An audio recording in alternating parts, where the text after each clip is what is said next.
Kari Lake is about to lose her race for Senate in Arizona, and she still is unwilling to acknowledge that she lost her race for the governor in 2022. This is really good stuff. I want some of this injected directly into my veins. Kari Lake, with her extreme blur filter, now in addition to a blur filter during interviews, Kari Lake, I don't know what's going on. Why is her face yellow and her neck red? We just don't know. It's the strangest thing what she does with her camera. But what really disturbs me is not what she's doing with her Gaussian blur. It's what she's saying. Because she was asked by Kaitlan Collins on CNN, really say, it's not a gotcha. Did you lose the 2020 election? And she says, oh, I'm going to look forward, not backwards. Asking you about the turnout in 2022. Did you lose the 2022 election for governor? Why are we looking backward? I'm looking forward, Kaitlan. Because I already know what you've yet to concede that race. Kaitlan, I'm looking forward to what is coming up. I'm looking forward to November 5th and this huge election. And the people of our state are caring about what's coming up, what's going forward. How are we going to make sure we secure the border? What can we as Republicans do to make sure we bring back that thriving economy where we had record low Notice that the question was, did you lose in 2022? She's talking about the border. Unemployment. So you're not going to say whether or not you lost the 2022 race. Is that what I'm hearing? You know what, Kaitlan? You've seen thousands of interviews from me. I've answered that a million times. She hasn't. Looking You've forward. actually yet to answer the question directly on whether you believe that you did lose the election. Well, I want to make sure our elections are run properly, and I'm still in litigation, so I don't want to speak to that, but I do want to look forward. Any day, Kari Lake is going to be crowned the rightful governor of Arizona. We're all waiting for it. You know, I often say to myself, why can't she just give an answer and end the speculation and end getting asked every time? She could go, you know, Kaitlan, I did lose. And in part because I lost, I'm in position today to become the next senator from Arizona. I wish that I had won that race, but what I could not have known at the time was that I would have an opportunity to represent Arizonans in a different way, and that's in Washington, D.C. in the U.S. Senate. And so I'm focused on, right, you could, but what's the answer? Why can't she do it? Because as soon as they just go, I just did lose. If Trump just goes, I just lost. I'm going to try to win this time, but I just lost. They immediately undermine a ruse, a scam that they've run on their supporters for years now, raising money and hopes by saying, I'm the rightful winner, and here's what I'm going to do to try to get that back. You break the cult when the cult leader goes, I actually was not really telling you the truth. This was not a good interview for Kari Lake. It continued. To your city, to my city, all across this country. Do you think people care if you're willing to accept the results of an election that was free and fair and that you filed multiple lawsuits that have not gone anywhere? And I should note, a defamation lawsuit that was filed against you, you did not contest it from a top Arizona election official that says you lied about him repeatedly. Well, I think what you meant to ask is Kari, things are really tough right now. And I know that people that are watching... These are the questions I meant to ask with all due respect. So Kari Lake tells Kaitlan Collins what are the right questions to ask. Now, let's talk about the polling. There is good news here. In Arizona polling, former David Pakman Show guest, current Democratic Congressman Ruben Gallego is winning every single poll. Even in the right-leaning Trafalgar Group poll, he's up 4.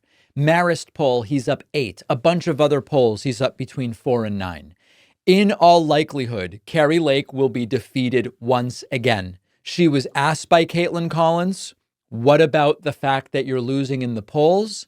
And Lake just goes, oh no, I have my own polling and I'm winning all of it. November 5th, we're seeing a huge turnout in voters here in Arizona, Democrats, Independents, Can I ask you, in that race, when you look at the numbers in your state, Donald Trump is running ahead of Vice President Harris in that state. You're running behind Ruben Gallego by a few points, according to the numbers. We'll see if they bear out. Of course, it's polling. Yeah. But why do you think that is? Why do you think there are supporters who say that, voters that say they want to support Donald Trump, but also Ruben Gallego over you? I don't really think those voters exist. I actually look at the good polling, our internal polling, which shows I'm ahead a little bit, and this is a tied up race. So I'm actually looking forward to the election. I'm winning, Kaitlan. It doesn't matter what every single poll says. It's very obvious from the fact that she says she's winning now that she's getting set up to say, I won this one too. She should be governor and senator. She should be given both roles because both elections will have been stolen from her. And then finally, Kari Lake trying to mirror Donald Trump in saying that it's a criminal dystopia in New York City. And Kaitlan Collins is like, I'm on the subway all the time. It's fine. On the changing your positions, Really quickly, I question you on that because Kaitlan, I was just in New York City. I believe that's where you are broadcasting live from tonight. The streets aren't safe anymore. The subways aren't safe anymore. I care about. I take the subway all the time. It is safe, but I want to get back to focusing on. The subway is fine. I mean, listen, I've said before, I do see people, on 14th Street, down underneath, you'll sometimes see people ranting and raving. They sound kind of like Trump. It's like what Trump does at a rally. There are people underneath the subway stairs, and sometimes you're like, that's a mental health problem. We have a problem here. But the subway is mostly fine, and Kari Lake just crowbarring. They love any opportunity to attack the major financial and tech centers of the country as just being absolutely terrible places because they're run by Democrats.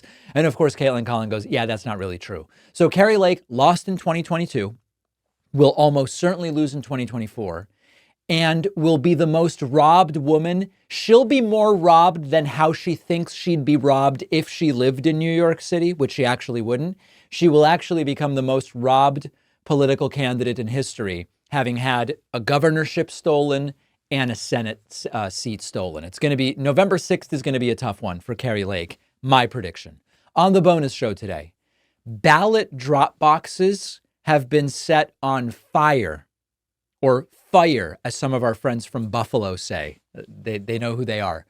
Kamala Harris is seeing a surge with black male voters in the latest polls. Why? We have the answer. And it turns out Elon Musk worked illegally in the United States. Legal immigrants only. He was here, not authorized to work, worked illegally. This means Melania Trump once worked illegally in the United States, and Elon Musk worked illegally in the United States. Wow. Wow. All of those stories and more on today's bonus show. Sign up for membership at joinpacman.com. Become a free subscriber to the YouTube channel, youtube.com/The David Pakman Show. And please do pre-order my forthcoming book, The Echo Machine, at davidpakman.com/echo. I wrote a book. This was so much work and a long time coming, but I am thrilled about how it turned out, and I hope you will read it. The book is called The Echo Machine. The 10-second summary is I explain how things broke in American politics, how to fix it, and which countries have already figured it out. No matter who wins in November, we need a plan, and that's what the book is about. If Trump wins, the book is a warning about how we got here and how to prevent it from getting worse. If Kamala Harris wins, the book explains what we do with this incredible opportunity to improve the lives of Americans. The book faces long odds, I will admit. There's the belief that to have a successful political book, you need corporate media, and that it really can't be done successfully with an independent media platform like mine. But I believe that we can prove them wrong. I hope you will order the book today. You can get The Echo Machine at davidpakman.com/echo on Amazon, Barnes & Noble, Audible, Kindle, anywhere that books, ebooks, and audiobooks are sold. You can also call any local bookstore, ask them to order The Echo Machine by David Pakman. No matter where you get the book, you will get the free pre-order bonuses, including a signed book plate. After ordering, just go to davidpakman.com/freebookstuff. davidpakman.com/freebookstuff to get the free stuff. Let's do this.